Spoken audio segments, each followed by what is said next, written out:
La culture de l'immédiateté semblerait se mettre en tension avec le désir d'apprendre.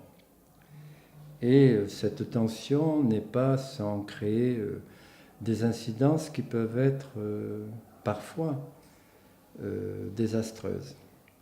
La culture de l'immédiateté, peut-être qu'on pourrait dire, enfin je ne sais pas d'ailleurs si c'est à élever au niveau d'une culture, mais c'est vrai qu'on peut trouver comme ça, dans notre époque, peut-être plus qu'autrefois, une certaine immédiateté, comme si les jeunes d'aujourd'hui étaient directement branchés sur quelque chose qu'ils vivaient en eux de façon assez rapide, comme le disait encore Arthur Rimbaud, ce qu'il appelait lui-même ses sensations inédites et ses sensations immédiates, ce qui fait que l'adolescent et aussi l'enfant aujourd'hui, qui se connecte facilement à des objets dits de consommation et qu'il a comme ça à sa disposition, peut trouver comme ça une solution pour, en se branchant directement, immédiatement,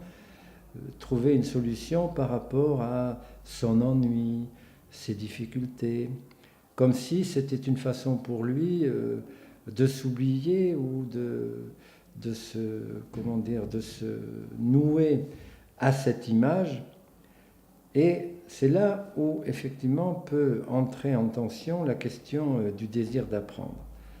Le désir d'apprendre, c'est quelque chose qui nécessite quand même un manque, puisqu'on ne peut désirer que ce qui manque, on ne peut désirer que ce qu'on n'a pas de suite immédiatement, et on sait très bien que ce manque, qui est à la fois vecteur et porteur d'un désir, peut très bien d'ailleurs se nouer, peut-être pas forcément au désir d'apprendre, mais à la curiosité qui est essentielle à chaque enfant. Et on sait très bien qu'un enfant, quand il est petit comme ça, est toujours curieux, il pose des questions souvent embarrassantes à ses parents, des pourquoi ci, pourquoi ça. Et très souvent d'ailleurs, les parents ne savent pas quoi répondre, parce qu'en fait, à travers ces pourquoi, l'enfant pose une question sur le désir de l'adulte ou de celui qui s'occupe de lui. Est-ce que tu seras à la hauteur de supporter ma question?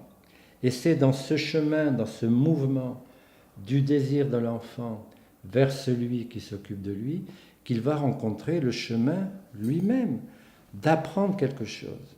Il va apprendre justement en s'adressant à un autre.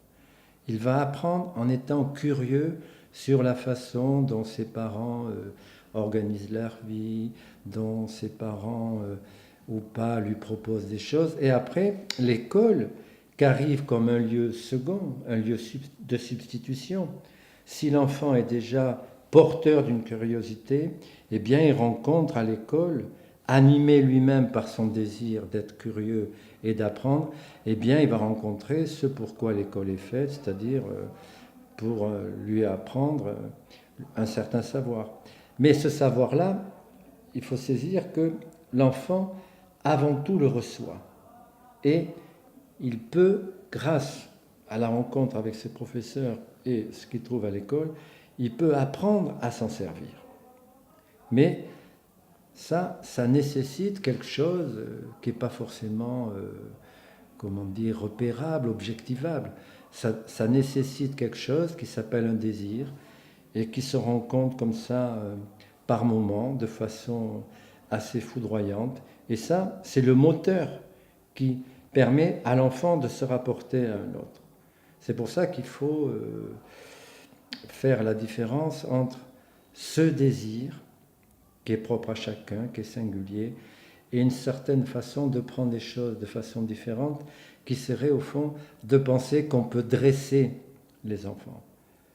Ce qui n'empêche pas de savoir que c'est quand même important qu'il y ait une certaine discipline, qu'il faut apprendre à se tenir ensemble et à vivre ensemble.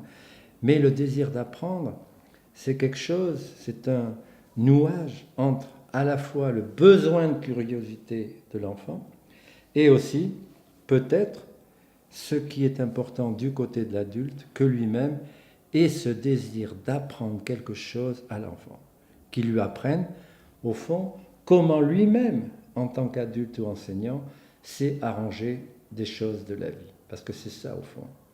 Nous sommes tous comme ça confrontés à des questions qui nous embarrassent. Ce sont des moments de rencontre qui ne sont pas prévisibles, et heureusement. Mais c'est ça qui très souvent est le moteur permettant à un enfant de se rapporter à un autre et à un adulte d'être en position de témoigner, de transmettre à l'enfant quelque chose qui pour lui-même a été décisif.